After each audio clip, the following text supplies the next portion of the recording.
Hey Shin. What's up, Groomk? Is he gonna give me an interesting intro? No, not this time. He's not feeling it. Alright, that's fine. Hello, collectors! It's Steven here with a review of NECA's GMK Godzilla 12-inch head-to-tail with a few other buzzwords thrown in there. Action figure.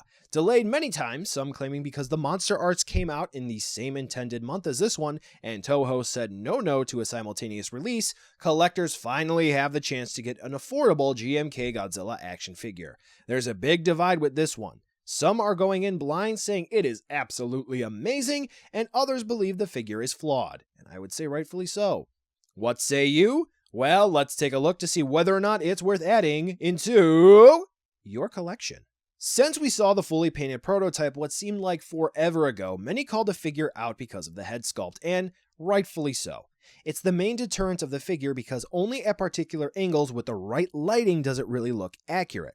The paint for the figure is a bit iffy too, but the general sculpt and the dorsal plates, they really do look nice. As I said before, the head is really questionable. The jaw is too thin, the snarl is too great, too much gums. What in the hooly hell is going on with the jaw paint? Eyes aren't large enough, and something else for someone to completely miss the point and say that I'm nitpicking this figure. It's just not very good, and given the previous head sculpts from 1954 and 84, yeah, I believe the 84 was a good head sculpt, it could have been better. Here are some general shots to show you it can look good, but situational posing really isn't a pro for an action figure. The overall chest sculpt is kickin', as is the arms and the belly. Generally, one could argue that the details here compare with an import figure. Not necessarily an expensive one like a Monster Arts, but I think you get the point. You'll also notice this weird-ass green wash the figure has, and in normal lighting conditions in a room, it is detectable and a little questionable, but I think what they were going for was a gray tone to the skin, but to be honest, it's not executed too well. The claw paint is iffy on the hands and on the feet, with rather poor blending. Where the paint is good, some would argue great, however, would be the dorsal plates on the back. They're a bit flimsy, but the paint is really well done. Some scuffs here and there, but for $20 and NECA's history, you really can't complain considering the quality we get in this section. As we go down the tail, however, we do lose the paint definition.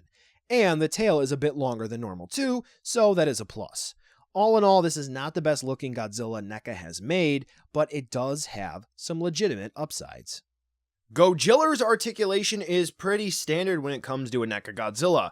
If you've seen one, you've seen them all. So first off, we have a hinged jaw. Opens and closes. Nothing spectacular there. The head attaches into the neck on a ball joint. As you can see, he can really look down, but looking up, it's alright. You know, he can kind of look straight. Twist and turn from side to side. The neck joint is a ball joint, but you're only going to get slight movement from side to side and up and down, but twisting and turning, as you can see, just fine there. The shoulders, I believe they're swivel hinge, but they could just be straight up ball joints, but as you see here by the movement, it looks like they have specifically 2 points of articulation. So that's neat. Elbows, hinge, and they also have a swivel for the forearms. Typical NECA quality there.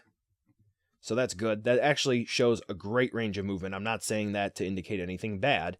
Ball joints for the wrist. So as you can see here, you can move the hands around a little bit, which is nice.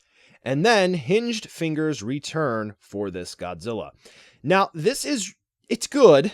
Don't get me wrong. It's good that they have that. It's very nice. But I think that the hands are not really...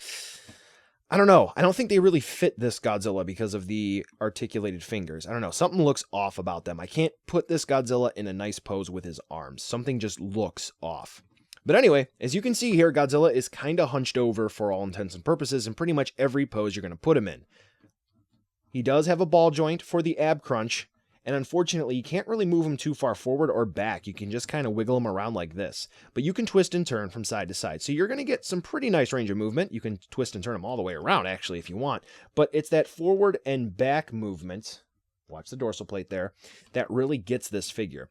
It also doesn't help that we do have ball joints for the hips, but as you can see here, moving out from side to side, it's okay. But we can spin them around all the way if you want. There you go. Side to side, all that good stuff. We do have swivel hinge knees, as you can see here. And we have ball jointed ankles. Now, when I try to get Godzilla to stand perfectly upright,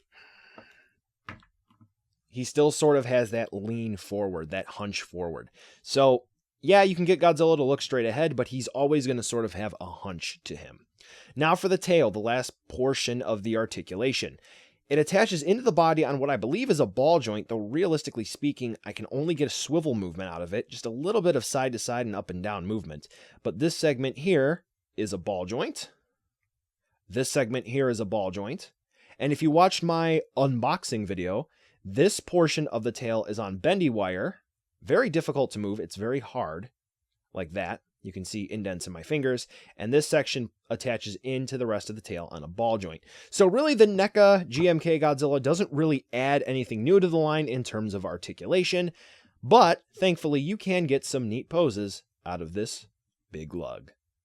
As usual, Godzilla comes with absolutely no accessories, but that doesn't mean you can't supplement. Thankfully, Bandai Tamashii Nations, whichever you would prefer, has building sets and beam sets and all that fun stuff, so this way you can enhance your Godzilla display experience. Marketing terms there, friends. And as usual, here is your size comparison. As you can see, this is a rather hefty Godzilla, bigger than the Monster Arts Birth version, so if you're looking for a nice, commanding Godzilla action figure on the shelf, this is a contender. So, buy now, skip, or wait for a deal. Godzilla really doesn't look the best with a very, very iffy face that could have been done better.